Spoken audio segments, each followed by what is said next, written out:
حالیہ دنوں میں پاکستان کے کچھ نیوز چینلز پر یہ خبر گردش کر رہی ہے کہ ریئل اسٹیٹ کی مارکیٹ میں ہلچل مچی ہوئی ہے. لوگ بینکوں سے پیسہ نکال کے مارکیٹ میں لے کے آ رہے ہیں. آپ کچھ نیوز چینلز کی خبریں بھی دیکھ سکتے ہیں. اس کی جو مین وجہ یہ ہے کہ یہاں پر جو شرح سود ہے وہ بہت کم ہو چکی ہے. انفارچونیٹلی ایک اسلامی ملک ہونے کے باوجود یہاں پر شرح سود بہت زیادہ ہائی رہی ہے. اگر ہم دوسرے کنٹریز کو دیکھ لیں وہاں پر شرح سود آلریڈی بہت کم ہوتی ہے. یہی وجہ ہے کہ لوگ ڈیولپمنٹ انڈسٹری کی طرف بہت زیادہ ان کا رجحان ہوتا ہے. لیکن پاکستان میں شرح سود 22% رہی ہے. اور لوگ کیا کرتے تھے کہ ان کے پاس جو پیسہ ہوتا تھا, مثال کے طور پر کسی نے 1 کروڑ روپے بینک میں رکھ دیا, وہاں سے اس کو تقریباً 80,000 1 لاکھ روپے تک کا وہ وہاں سے سود آتا رہتا تھا. اب کیا ہوا ہے کہ شرح سود 22% سے کم ہو کر 11% تک آ چکی ہے اور اس کے مزید کم ہونے کے چانسز ہیں. اب مارکیٹ میں پیسہ لگانے کے لیے ان کے پاس 2 آپشن ہیں, یا تو وہ کاروبار میں لگا سکتے ہیں یا پھر وہ انویسٹمنٹ کر سکتے ہیں. یہاں کاروبار کی طرف لوگوں کا رجحان کم ہی نظر آتا ہے, کیونکہ وہ آلریڈی کہیں پر جاب کر رہے ہوتے ہیں, ان کا اضافی پیسہ بینکوں میں پڑا ہوتا ہے, تو وہ کاروبار کی طرف نہیں جاتے بلکہ انویسٹمنٹ کی طرف آتے ہیں.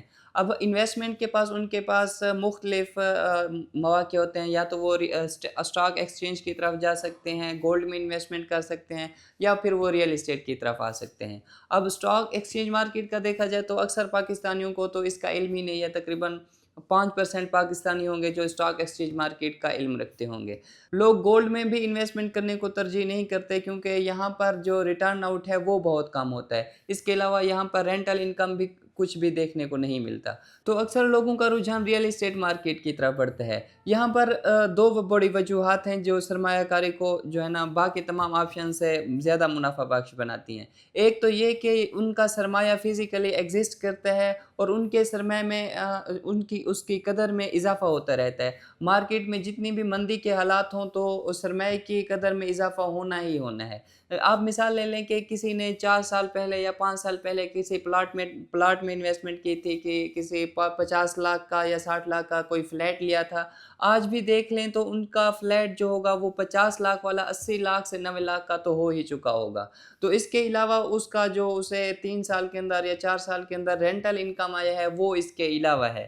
تو ناظرین, یہ پاکستان کے لیے ایک اچھی خبر ہے کہ لوگوں کا رجحان ریئل اسٹیٹ کی طرف بڑھتا جا رہا ہے. اس ریئل اسٹیٹ کی مارکیٹ چلنے سے تقریباً 40 انڈسٹریز کا پہیہ چلتا ہے, اور پاکستان جو ہے نا ریئل اسٹیٹ کی مارکیٹ میں اور ڈیولپمنٹ کی مارکیٹ ایک ایسا شعبہ ہے جہاں پر پاکستان انویسٹمنٹ کر کے نا اپنی جو ہے نا ترقی کی راہیں کھول سکتا ہے. یہی وجہ ہے کہ حالیہ دنوں میں لوگوں کا ہم رش بڑھا ہے. یہاں پر ہمارے پاس بھی بہت سے لوگ ہیں, ہم نے ان کے کہیں اپارٹمنٹس بک کروائے ہیں, کسی نے پلاٹس لیے ہیں, کسی نے فلیٹس لیے ہیں. تو یہاں مطلب یہ پاکستان کے لیے ایک خوش عین بات یہ ہے کہ پاکستان کا جو پیسہ بینکوں میں تقریباً 33 خراب روپے بینکوں میں پڑا ہوا تھا, اب بینکوں سے نکل کر مارکیٹ میں آ رہا ہے اور سرمایہ کاری میں اضافہ ہو رہا ہے. لیکن ریئل اسٹیٹ کی مارکیٹ جہاں پر ہائی ریٹرن آؤٹ بھی دیتی ہے, رینٹل انکم بھی بہت زیادہ ہوتا ہے, یہاں پر کچھ چیزوں کا خیال رکھنا پڑتا ہے تاکہ آپ کی انویسٹمنٹ سیکیور بھی ہو اور منافع بخش بھی ہو. بعض اوقات ایسا ہوتا ہے کہ لوگ ریئل اسٹیٹ میں کسی ایسے پروجیکٹ میں انویسٹمنٹ کر دیتے ہیں جس کی ڈیلیوری لیٹ ہوتی ہے, یا پھر کسی ایسی جگہ پر ایسی لوکیشن پر انویسٹمنٹ کرتے ہیں جہاں پر ان کا جو ہے نا رینٹل انکم بہت کم ہوتا ہے, یا پھر ان کی پراپرٹی نہ ہی ان کے خود کے کام آ رہی ہوتی ہے, نہ ہی کسی رینٹ پہ لگی ہوتی ہے. تو چند چیزوں کا خاص خیال رکھنا پڑتا ہے. اچھی چیز لینے سے ہی اچھا منافع ملتا ہے. اور ہمارے پلیٹ فارم حبیبی ہولڈنگز کی ہمیشہ یہ کوشش رہتی ہے کہ اپنے کلائنٹس کے لیے ایسا پروجیکٹ لے کریں جہاں پر ان کا سرمایہ محفوظ بھی ہو اور ان کو وہاں پر جو ریٹرن آؤٹ ہو وہ بھی میکسیمم دیکھنے کو ملے.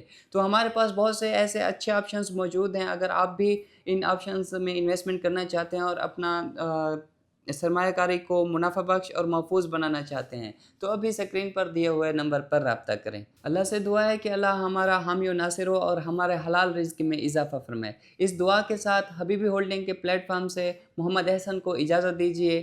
اللہ حافظ. Habibi Holdings, your partner in real estate success.